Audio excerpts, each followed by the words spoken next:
Assalomu alaykum, hurmatli Uyg'ur qarindoshlar. Qanday ahvolinglar? Yaxshimi? Bugun 9-oyning 29-kuni. Hozir dunyoda yuz berayotgan yana bir qiziq nuqta bo'lsa, tunugun Ozarbayjon bilan Armeniya ikki davlat o'rtasida to'qinish yuz berib, etishlarga qaraganda ikki davlat o'rtasida hozircha o'lgan odamning soni 23 ga yetibdi. Ahvoldan qaraganda ikki davlatning bir-birisiga bo'lgan urush qilish irodasi nihoyatda kuchli bo'lib, bu ikki davlat o'rtasida yana bir qatim keskin urush portlashi mumkin ekan. Hamda Ozarbayjon bilan Armeniya davlat o'rtasidagi ziddiyatlarning tarixi nihoyat uzun ekan. Hamda yaqinqi zamonni ilib etsak, 1993-yili Sovet ittifoqining yangidan yemirilishi bilan bu ikki davlat o'rtasida zimin talashish, keskin urush portlab, ikki tarafdan taxminan 30 mingdan ortiq odamlar o'libdi ekan. Oxirgi vaqtlarda Rossiyaning kelishtirishi bilan bu yerdagi urushlar to'xtab turgan ekan. Lekin bu 10 necha yildan buyon chegara bo'ylarida ushaq-tushak surkilishlar bo'lib turgan ekan. Tunugunki to'qinish nihoyat keskin bo'lib, rayon xarakteridagi urushlarmi bo'lib qilishi mumkin ekan. Hamda Ozarbayjon bilan Armeniya o'rtasidagi qisos adovatlari oldingi asrlardan boshlandi ekan. Masalan, Rim imperiyasi vaqtida Armeniya bo'lsa Rim imperiyasining sharqdagi cho'ng bir davlati bo'lib hisoblandi ekan. Shu tarixlarda Rim imperiyasi, Armeniya davlati, Paris davlati o'zaro bir-biri bilan keskin urushlarni ilib berib, Armeniya bilan Rim imperiyasi yaqin ittifoqdosh bo'lib mavjud bo'lgan ekan. Keyingi vaqtlarda Rim imperiyasi halok bo'lgandan keyin Paris imperiyasi bu Armeniya davlatini besib olgan ekan. Ya'ni keyingi vaqtlarda Osman imperiyasi bosh ko'tarib chiqqandan keyin Armeniya davlatini bir aqlam Osman imperiyasi ishg'ol qilib, Osman imperiyasining tavalligida mavjud bo'lgan ekan. Ya'ni keyingi vaqtlarda taxminan 200 yilning oldida Ruslar bosh ko'tarib chiqib, Rossiya bilan Osman imperiyasi o'rtasida nihoyat keskin janglar bo'lgan ekan. Bu janglarmi mushu Armeniya zaminida 200 yilga yaqin davom qilgan ekan. Ikkinchi dunyo urushi portlab, Ikkinchi dunyo urushida Sovet ittifoqi g'alaba qilgandan keyin Armeniya zaminlari va Ozarbayjon zaminlarini bir aqlam Sovet ittifoqi o'zi idora qilgan ekan. Hamda hozir Armeniya bilan Ozarbayjon o'rtasidagi ziddiyatlarning birisi bo'lsa, diniy e'tiqod, yana birisi bo'lsa, zimin masalasi ekan.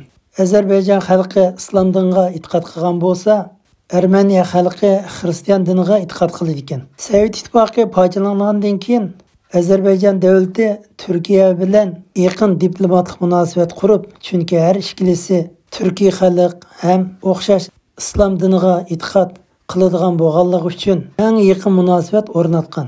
Armeniya davlati bo'lsa Rossiya bilan bo'lgan munosabatni yaqinlashtirib, chunki Armeniya bilan ruslar o'xshashlam xristianga e'tiqod qilganligi uchun yaqin diplomat munosabatni o'rnatgan.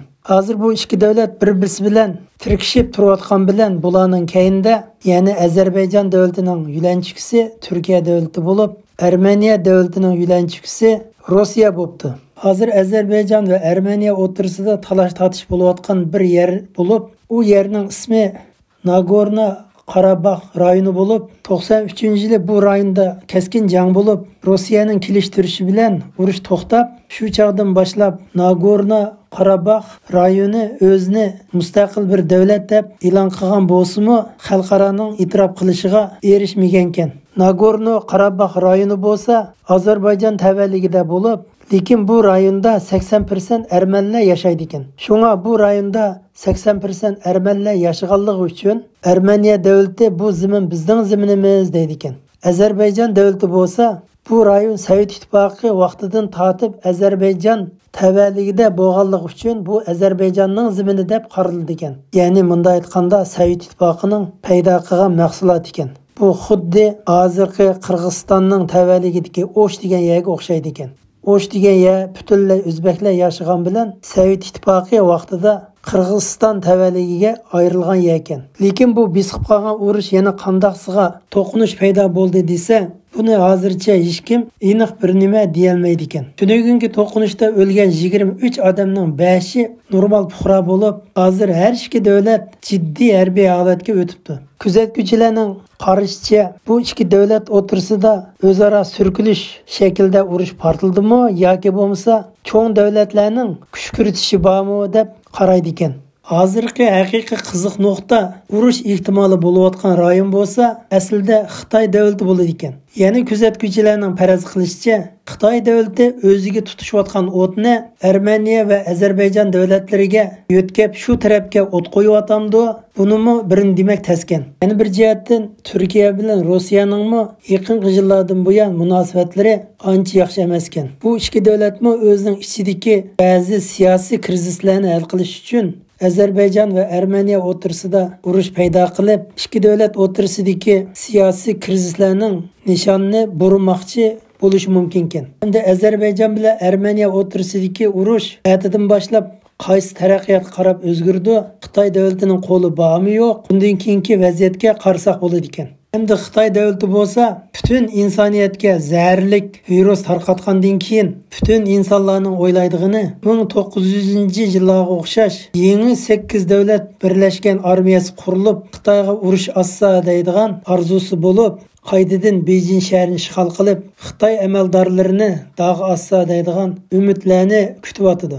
Yana kuzatuvchilarningki faraz qilishicha, yangi 80 davlat qurilgan ittifoqdosh armiyasi Xitoyga hujum qilishi mumkin ekan. Chunki Xitoy davlati 180 davlatga virus tarqatib, 180 davlatning insonlari va iqtisodiga ofat paydo qilganligi uchun Amerika davlatining yangi qo'ygan chaqiriqi bo'lsa, 180 davlatning yillik GDP'sini to'lash kerak ekan. Bunda aytganda, har bir davlatning bir yillik GDP'sini Xitoy davlati to'lash kerak ekan. Ya'ni 180 davlatning. Hamda butun insonlarning umid qilayotgani 80 davlatning harbiy ittifoqi birlashib qaysi vaqtida Xitoy davlatining adimini berdi deganda, bu konkret masala hamda Amerika saylamidan keyin bilalaydi ekanmiz. Lekin ehtimolga eng yaqin bo'lgani oldi bilan Xitoy davlati bilan rasmiy tutishdig'ini hozirgi 4 davlat bo'lib, ya'ni Amerika davlati, Yaponiya davlati, Avstraliya davlati va Hindiston davlati bo'lib, bu 4 davlatning armiyasi Xitoy davlatiga dastlabki qadamda urush ichish ehtimolligi nihoyat cho'ng ekan. Amerika havo armiyasiniki razvedchi aeroplanlari Xitoy davlatiga yaqin bo'lgan dengiz tavalligida razved qilish xizmatini nihoyat jiddiy ilib berib, Xitoy Janubiy dengiz rayon tavalligiga ko'plagan urush kemalari va ilg'or aeroplanlarni ko'plab yetkazayotganligini anglab turyapmiz. Hatto har vaqt tuyuqsiz urush portlab ketishi mumkin ekan.